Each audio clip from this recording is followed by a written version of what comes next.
We're looking at a sneaker that's called Brinco for people that are attempting to cross the border illegally from Mexico to the US. The way they cross is walking through what is called La Sierra, which is the mountains, and it's a very long walk. It's like a 3-day walk. So this is Brinco. Brinco means in Spanish jump, and it's the slang that migrants use to refer to the crossing. So it has a compass and a flashlight. There's a map in the inner sole in case they get lost, or shows how to get to the closest route. And it has the Mexican eagle on the back of the shoe, which represents where these people come from, and the eagle that is engraved in the $quarter coin, that it marks where they're going to. The colors are referred to the Mexican flag, and basically this project was about addressing like economic issues, and how goods can cross any border, but people cannot.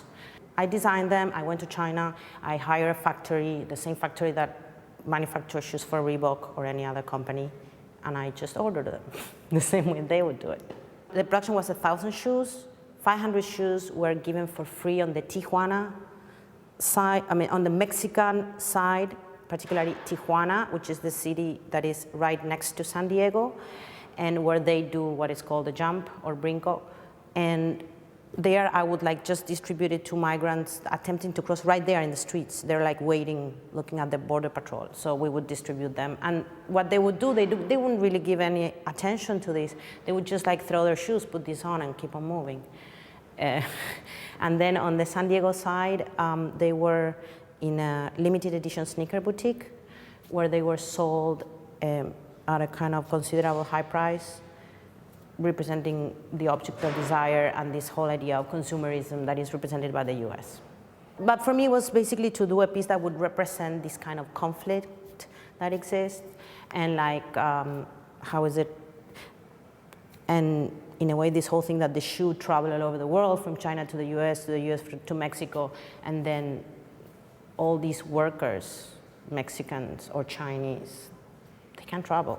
They can't cross those borders. They're like people that are kind of like settled, stuck in their own realities. The project was picked up by the BBC, and then after that, it went like every station picked it up. The interesting part for me of the media was like how each different channel, like Fox, CNN, or even Al Jazeera, would tell their own story. And for me, it was kind of fascinating to see like all these different reads on these, and it's almost kind of, these stories become more true than the real story just because of the massive exposure that this brings.